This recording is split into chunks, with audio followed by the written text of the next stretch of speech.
السلام علیکم ورحمۃ اللہ وبرکاتہ۔ سبھی لیلۃ القدر کی تلاش میں ہیں۔ اللہ سبحانہ تعالیٰ سب کو نصیب کرے اور سب کی دعائیں بھی قبول کرے، عبادات قبول فرمائے۔ من قام لیلۃ القدر ایمانا واحتسابا غفر له ما تقدم من ذنبہ، کہ جو کوئی لیلۃ القدر میں ایمان کے ساتھ اور حصول ثواب کی نیت سے قیام کرے اس کے تمام گناہ بخش دیے جائیں گے۔ تو اس سے کیا پتہ چلتا ہے کہ اصل عبادت لیلۃ القدر کی کیا ہے؟ قیام۔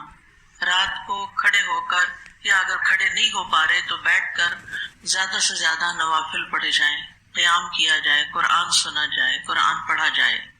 تو نماز کے اندر تین چیزیں ہوتی ہیں نا، ایک قیام ہوتا ہے، ایک قرآن کی تلاوت ہوتی ہے، یعنی قیام ہوتا ہی تلاوت کے ساتھ ہے، اور پھر کچھ دعائیں ہیں، سجدے میں دعائیں کرتے ہیں، دو سجدوں کے بیچ میں دعائیں کرتے ہیں، رکوع میں کرتے ہیں، رکوع سے کھڑے ہو کر کرتے ہیں۔ اسی طرح ہاتھ باندھ کر سب سے پہلے شروع ہی دعا سے کرتے ہیں، اللہم باعث بینی و بین خطایا۔ تو تین اہم چیزیں ہو گئی، قیام ہو گیا، قرات ہو گئی، دعا ہو گئی۔ اصل عبادت لیلۃ القدر کی کیا ہے؟ قیام۔ بس ایک لفظ اگر یاد رہے نا، قیام، اور آپ کا سارا فوکس اسی پر ہی ہونا چاہیے کہ ان راتوں میں زیادہ سے زیادہ نوافل ادا کرنے ہیں، اور اس میں بھی تعداد کی زیادتی نہیں مقصود، اصل کیا ہے؟ قیام، کہ دیر تک یکسو ہو کر نماز کی حالت میں عبادت کی جائے۔ اب یہ ہے کہ لیلۃ القدر میں دعا کون سی کی جائے؟ آپ جو چاہیں دعا کریں، لیکن خاص دعا جو ہمیں بتائی گئی ہے اس رات کی مناسبت سے، وہ حضرت عائشہ سے روایت ہے۔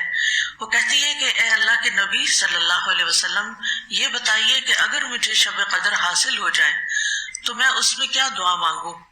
نبی صلی اللہ علیہ وسلم نے فرمایا، تم یہ دعا مانگو، اللہم انک عفو تحب العفو فاعف عنی۔ اے اللہ، تو خوب معاف کرنے والا ہے، معاف کرنے کو پسند کرتا ہے، یعنی خود بھی معاف کرتا ہے بہت زیادہ، اور بندوں سے بھی کیا پسند کرتا ہے کہ وہ ایک دوسرے کو معاف کر دیں، لہٰذا مجھے معاف کر دے۔ تو اس میں آپ دیکھیے کہ اگر ہم چاہتے ہیں کہ ان راتوں میں ہماری معافی ہو جائے تو ہمیں بھی اپنے دل سے دوسروں کو معاف کر دینا چاہیے۔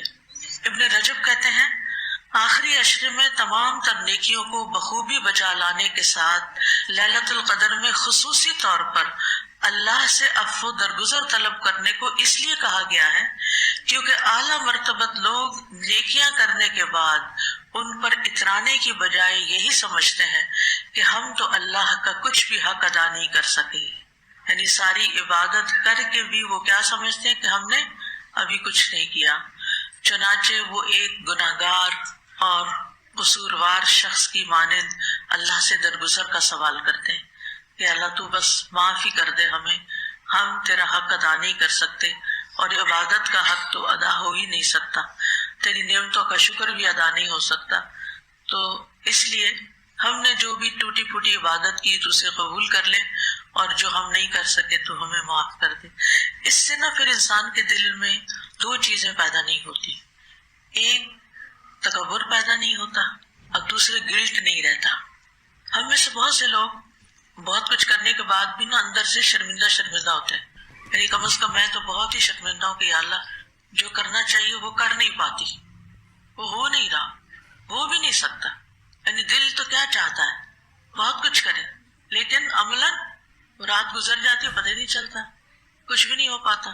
تو پھر دل میں نا ایک عجیب سی تکلیف ہوتی ہے کہ یا اللہ، حق ادا نہیں ہو تو ہمیں معافی کر دے۔ تو اس لیے دونوں اعتبار سے معافی مانگنے کی ضرورت ہے۔ اگر یہ احساس ہو گیا ہے کہ بہت کچھ کر لیا تب بھی معافی مانگ لیں، اور اگر یہ احساس ہو گیا کہ کچھ نہیں کیا تب بھی معافی مانگ لیں۔ اللہ سبحانہ تعالیٰ ہم سے قبول کر لے۔ تو اس لیے دل لگا کے محبت سے یہ دعا کثرت سے کرتے رہیں۔ دعائیں تو ساری دعائیں ہیں، ساری اچھی ہیں، لیکن اگر ہمیں معافی مل گئی تو سمجھے سب کچھ مل گیا۔